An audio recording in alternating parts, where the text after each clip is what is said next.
Okay जी, अब हमारा जो टॉपिक है that is Planck radiation law.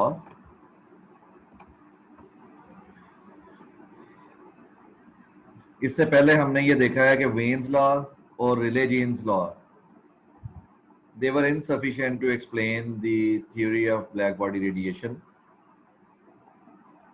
तो अब मैक्स प्लांक ने इस प्रॉब्लम का फिर हल दिया। अब मैं आपको थोड़ा सा ये बता दूं कि Wien's law Rayleigh Jeans law में डिराइव करते हुए एजम्पशन ये की गई थी कि जो इलेक्ट्रोमैग्नेटिक रेडिएशन है, जिसको रोशनी जिसकी एक टाइप है, जिसमें इंफ्रारेड वेव्स भी हैं, तो ये इलेक्ट्रोमैग्नेटिक रेडिएशन जब एक जगह से दूसरी जगह ट्रेवल करके किसी और ऑब्जेक्ट को अपनी एनर्जी ट्रांसफर करती है, जैसे ब्लैक बॉडी की सतह के ऊपर इसने फॉल किया और ब्लैक बॉडी की सरफेस पर it has transferred it's energy. तो कॉन्सेप्ट ये था कि ये जो एनर्जी ट्रांसफर का प्रोसेस है ये एक कॉन्टिन्यूस प्रोसेस है, लगातार हो रही है। तो इसमें जो मेन जो इसमें चीज जो थी जो कि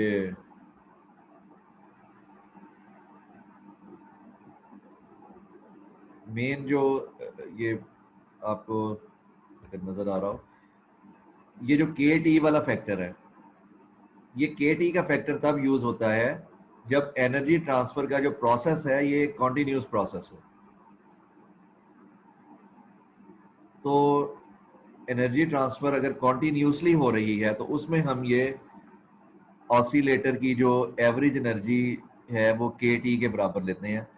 और ये जो पिछला फैक्टर है 8πc/4 लैम्डा, ये वाला जो है, ये फैक्टर इनफैक्ट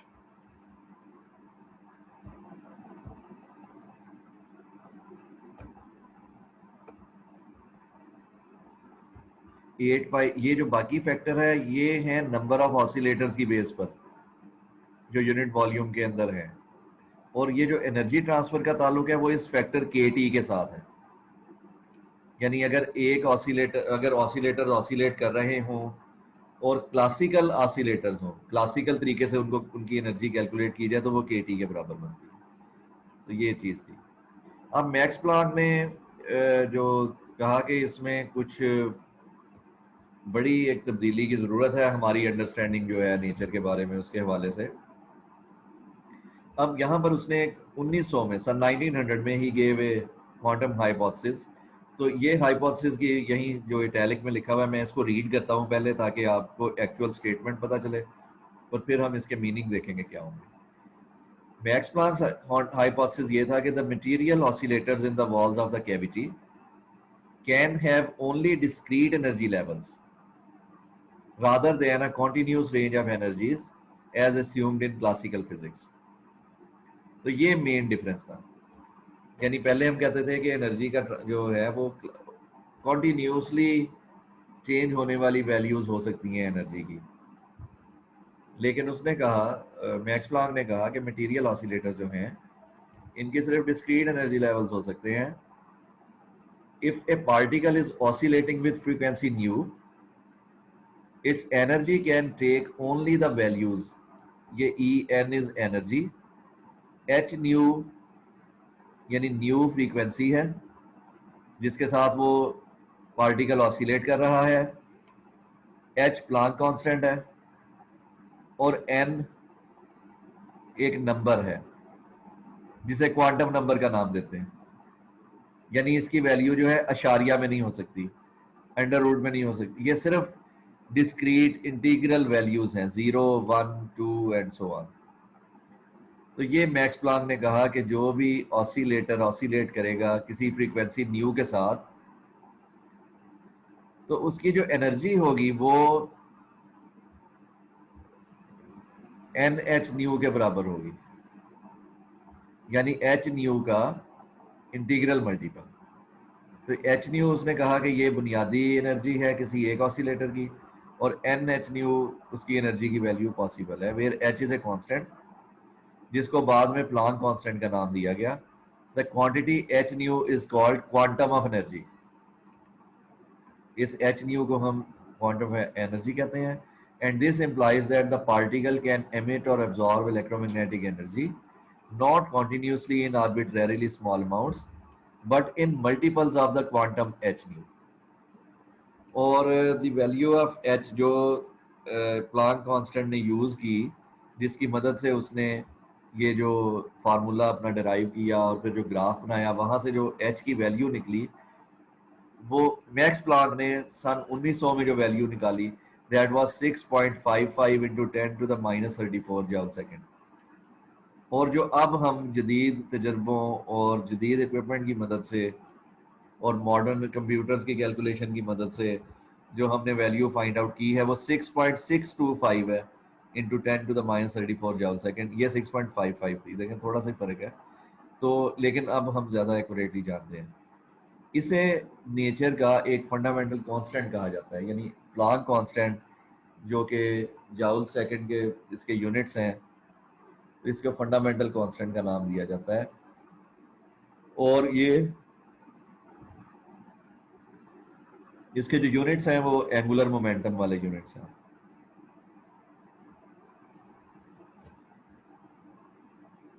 अब यहाँ पर जब मैथमेटिकली जब इसको सॉल्व किया गया तो उसमें जाहिर है अब चेंज आ गया, क्योंकि पहले हम कह रहे थे कि जो एनर्जी है वो के टी का मल्टीपल है, और के टी वाली एनर्जी तब यूज होती है जी।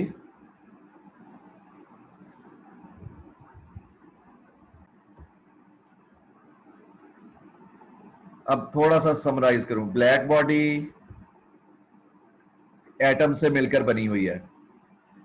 रेले और जीन ने तस्वर किया कि एटम्स ऑसिलेट करते हैं, यानी मीन पोजीशन के गिर्द मूव करते हैं।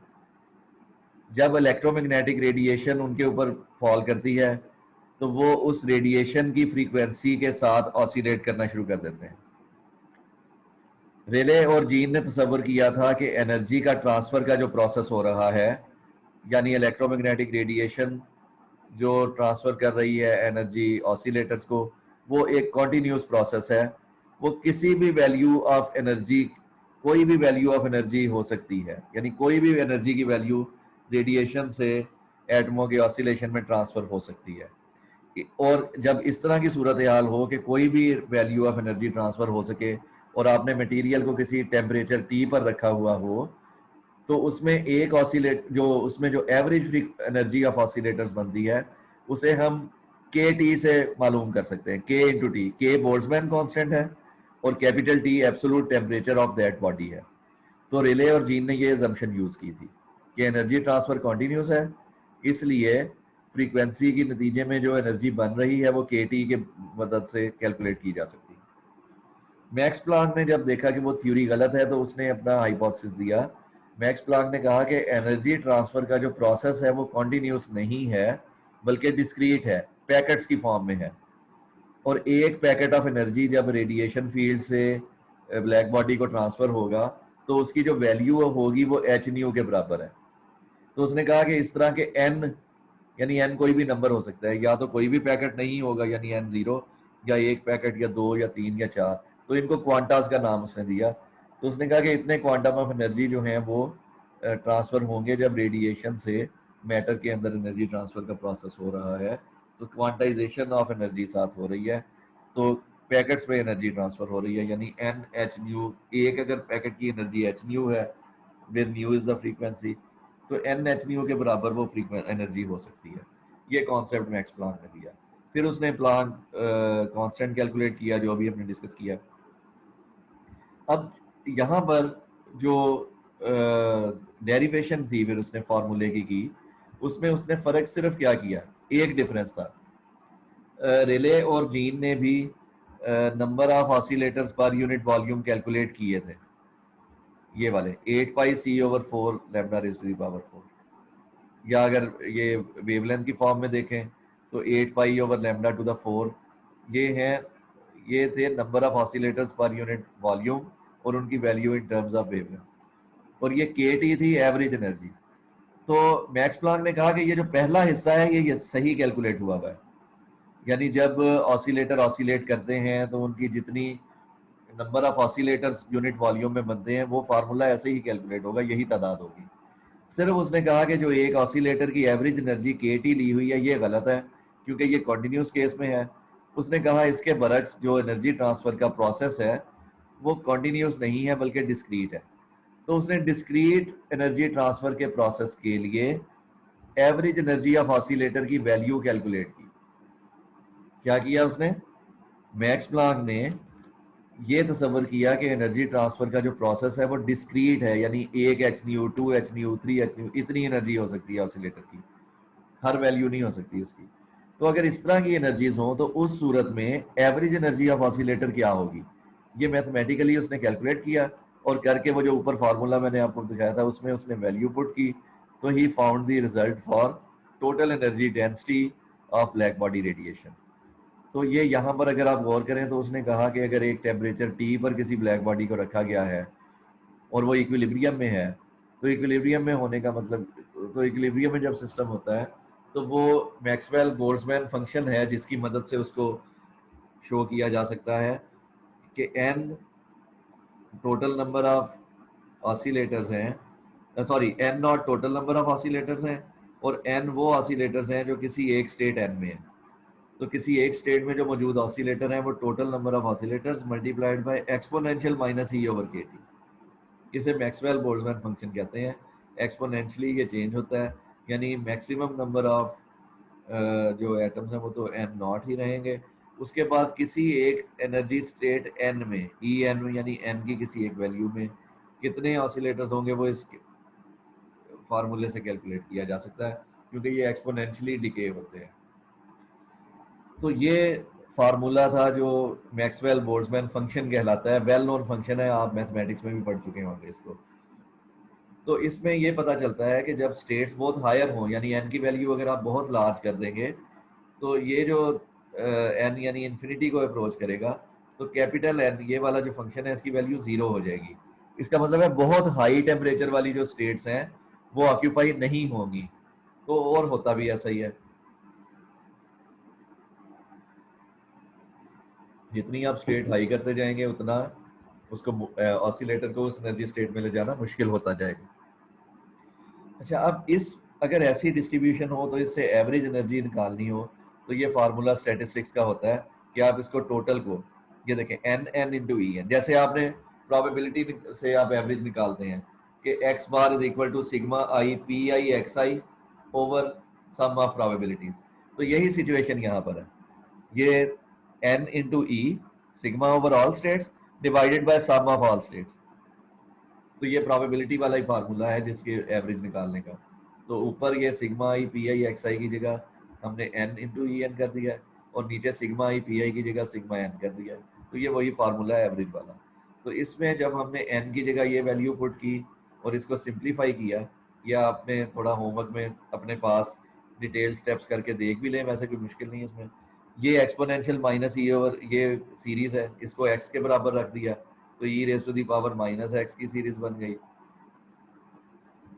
इस तरह न्यूमरेटर डिनोमिनेटर की दोनों सीरीजें हैं, इनको आपने सीरीज एक्सपेंशन लगाई, एक्सपेंशन लगाने के बाद ये वाली 1 माइनस एक्स होल स्क्वायर की सीरीज -2 की सीरीज है, ये 1 माइनस एक्स -1 की सीरीज है।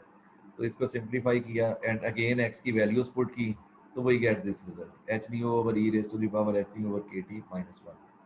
तो ये एवरेज एनर्जी ऑफ ऑसिलेटर जो है उसका फार्मूला हमने डिराइव कर लिया।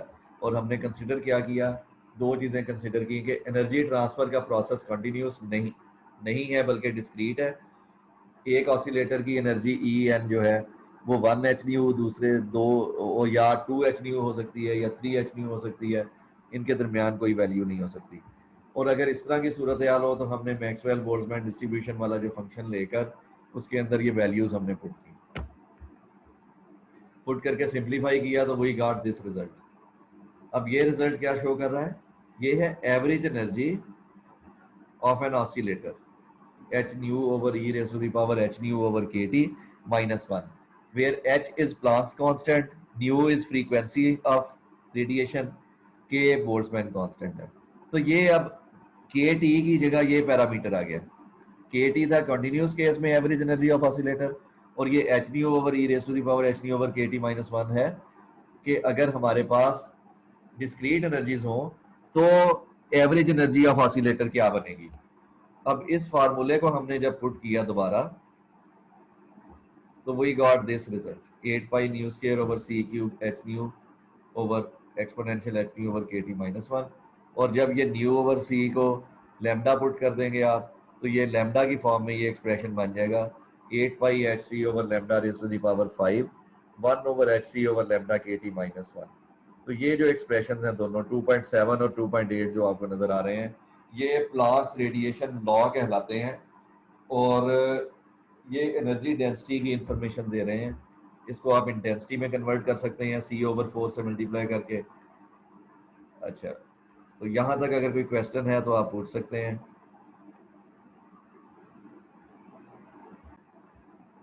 When Max Planck derived this formula, तो इसमें मैक्स प्लांक ने इस यानी जो स्पेक्ट्रल डिस्ट्रीब्यूशन का फार्मूला उसने फाइंड आउट किया, जब इसका ग्राफ ड्रॉ किया तो that was exactly in accordance with the experimental curve, यानी एक्सपेरिमेंट और थ्योरी बिल्कुल मैच कर गए।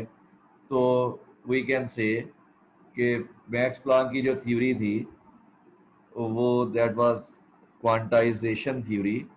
तो उसमें यानी ये नया कॉन्सेप्ट एक दुनिया को मिला कि एनर्जी का ट्रांसफर का जो प्रोसेस है वो एटॉमिक स्केल पर मुसलसल नहीं है बल्कि डिस्क्रीट है, पैकेट्स की फॉर्म में एनर्जी ट्रांसफर हो रही है। और फर्दर इस की मदद से जो दूसरे लॉज हैं वो भी डिराइव किए जा सकते हैं। ये आप देखें यहाँ प्रॉब्लम 2.1 अगर आप देखें तो इसमें प्लांक्स लॉ को यूज करते हुए वेन्स लॉ डिराइव किया गया है और रेले जीन्स लॉ, यानी दोनों लॉ जो है, वेन्स लॉ जो है वो शॉर्टर वेवलेंथ रीजन में करेक्ट रिजल्ट देता है, रिले जीन्स लॉ जो है वो लॉन्गर वेवलेंथ रीजन में करेक्ट रिजल्ट देता है। तो मैक्स प्लांक के लॉ से वेन्स लॉ भी डिराइव हो जाता है फॉर शॉर्टर वेवलेंथ रीजन और रेले जीन्स लॉ भी डिराइव हो जाता है फॉर लॉन्गर वेवलेंथ रीजन। इसका ये मतलब हुआ कि जो वेन्स लॉ है और रिले जीन्स लॉ वो भी टोटली गलत नहीं है।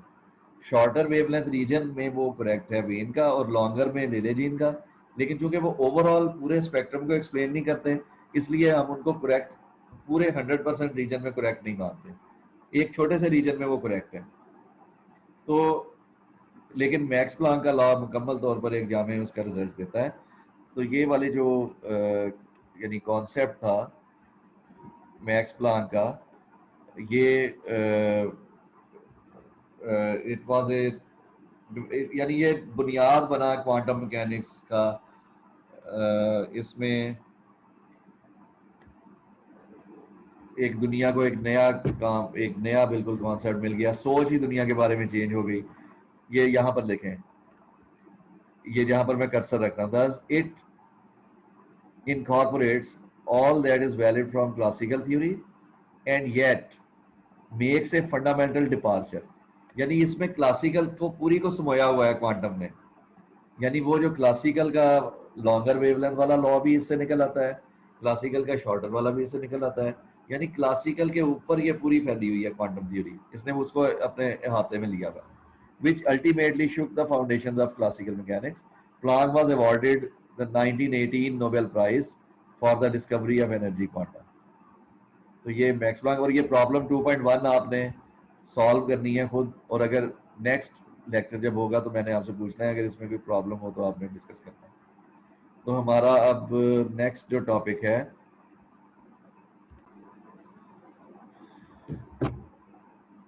Summary black body radiation spectrum की समरी ये है कि साइंटिस्ट ने जब ब्लैक बॉडी रेडिएशन की कर्व बनाई तो उसमें उन्होंने देखा कि कर्व का जो बिहेवियर है वो दैट इज समवट डिफरेंट, जैसा कि वो एक्सपेक्ट कर रहे थे। उन्होंने उसके ऊपर जब अपनी थ्योरीज फिट करने की कोशिश की तो क्लासिकल मैकेनिक्स जो उस वक्त क्लासिकल फार्मूले जो उस वक्त तक इस्टेब्लिश थे उनको जब उन्होंने इस कर्व के ऊपर फिट करने की कोशिश की, ये जो कर्व आपको सामने नजर आ रही है, तो उसमें तीन साइंटिस्ट का काम मिलता है। वन इज वेन्स लॉ, जो सेमी एम्पिरिकल फार्मूला है जिसमें कोई फिजिक्स बैकग्राउंड में नहीं बताई गई थी, कर्व को देखकर उस पर फार्मूला फिट करने की कोशिश की गई थी। सेमी एम्पिरिकल कहते हैं कि उसने थोड़ा सा थर्मोडायनेमिक्स का कुछ कॉन्सेप्ट लिया था, लेकिन आफ्टर दैट उसने बस फार्मूला लिया और ही ट्राई टू फिट दैट। लेकिन उसने जो कर्व बनाई वो शॉर्टर वेवलेंथ रीजन में तो मैच कर रही थी, लॉन्गर वेवलेंथ रीजन में डेविएट कर रही थी। इसलिए क्लासिकल थ्योरी में जो वेन्स लॉ था, that was not able to explain the spectrum of black body radiation. हाँ, अलबत्ता उसने एक अहम चीज फाइंड आउट कर ली जिसको हम कहते हैं वेन्स डिस्प्लेसमेंट लॉ, यानी लैम्डा मैक्सिमम और कैपिटल टी का जो प्रोडक्ट है दैट ऑलवेज रिमेन्स कांस्टेंट। जब आप टेम्परेचर बढ़ाते हैं तो लैम्डा मैक्स की वैल्यू शॉर्टर वेवलेंथ की तरफ चली जाती है, ताकि इनका जो प्रोडक्ट है यानी हासिल ज़रब है that should remain the same.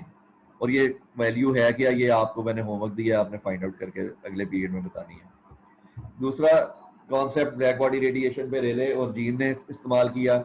उन्होंने अपना जो कॉन्सेप्ट था इलेक्ट्रोमैग्नेटिक रेडिएशन, और उन्होंने कहा कि जब ये जो ब्लैक बॉडी का जो इंटरनल जो सरफेस है, इसमें चूंकि ऑसिलेटर्स हैं, एटॉमिक ऑसिलेटर्स हैं, जब रेडिएशन इन पर फॉल करती है तो ये ऑसिलेट करते हैं। तो उन्होंने number of oscillators per unit volume calculate की है और फिर उनको average energy of one oscillator के साथ मल्टीप्लाई भी किया ताकि वो टोटल एनर्जी डेंसिटी कैलकुलेट कर सकें। तो energy density of black body radiation उन्होंने कैलकुलेट की। ये जो पहला टर्म है 8 pi nu square over c cube, ये बताता है number of oscillators per unit volume किसी फ्रीक्वेंसी न्यू वाली रेंज में। और के टी जो है ये एवरेज एनर्जी ऑफ ऑसिलेटर होती है अगर एनर्जी ट्रांसफर का जो प्रोसेस है वो कॉन्टिन्यूस हो रहा हो, यानी मुस्तकिल एनर्जी इलेक्ट्रोमैग्नेटिक रेडिएशन से ऑसिलेटर को ट्रांसफर हो रही हो एंड बैक, यानी वो बैक एंड फोर्थ मुस्तकिल प्रोसेस हो रहा है। तो इसको फिर वेवलेंथ में कन्वर्ट कर सकते हैं बाय डिफरेंशिएटिंग, ये आप मैथमेटिकली आप करके देख लेंगे।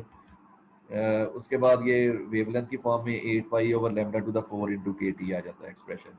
इस एनर्जी डेंसिटी को, यानी ये वो एनर्जी है जो ब्लैक बॉडी रेडिएशन की बॉडी में स्टोर हुई हुई है, जब इसकी मदद से लाइट एमिट होगी, जब इसको हीटअप करेंगे किसी टेम्परेचर टी पर, तो जो उस लाइट की इंटेंसिटी होगी वो इससे कैलकुलेट कर सकते हैं सी ओवर 4 से मल्टीप्लाई करके। तो ये हमने मल्टीप्लाई करके इंटेंसिटी का फार्मूला भी फाइंड आउट कर लिया। लेकिन इसका जब ग्राफ प्लॉट किया गया तो ये पता चला कि लॉन्गर वेवलेंथ रीजन में, ये वेन्स लॉ के उलट है। वेन वाला जो है वो शॉर्टर वेवलेंथ रीजन को एक्सप्लेन करता है, रेले जीन्स लॉ जो है ये बताता है कि लॉन्गर वेवलेंथ रीजन में तो ये फार्मूला करेक्ट है, लेकिन शॉर्टर रीजन में ये डेविएट कर जाता है। तो फिर एक टर्म अल्ट्रावायलेट कैटास्ट्रॉफी, ये मैंने डिस्कस की थी पहले।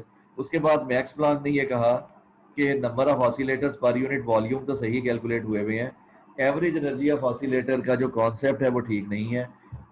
उसने कहा कि एनर्जी ट्रांसफर का जो प्रोसेस है वो कॉन्टिन्यूस नहीं है बल्कि डिस्क्रीट है। एक एनर्जी क्वांटम जो है उसकी एनर्जी एच न्यू है, तो एनर्जी जो है वो या तो 1 एच न्यू हो सकती है या 2 या 3, यानी क्वांटाइज्ड हो सकती है। इंटीग्रल मल्टीपल होगी एच न्यू का, इसके अलावा कोई वैल्यू पॉसिबल नहीं है।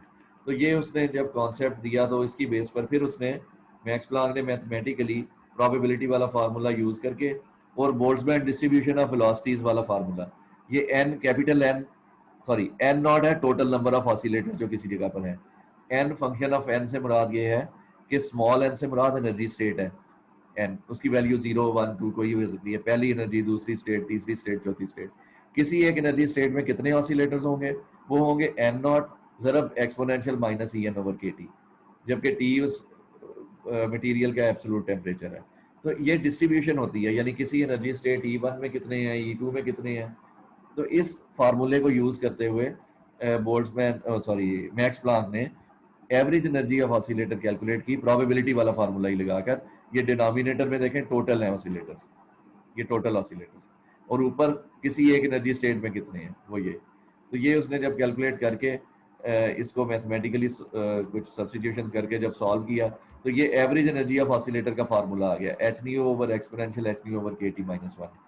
और ये फार्मूला जब उसने पुट किया वहाँ, जो रिले जीन वाला एक्सप्रेशन था उसका एक हिस्सा सही था, ये जो के टी की जगह ये पुट कर दिया, तो ये टोटल एक्सप्रेशन जो बना, जब इसका ग्राफ प्लॉट किया तो ये 100% ब्लैक बॉडी रेडिएशन के स्पेक्ट्रम के साथ मैच करता है।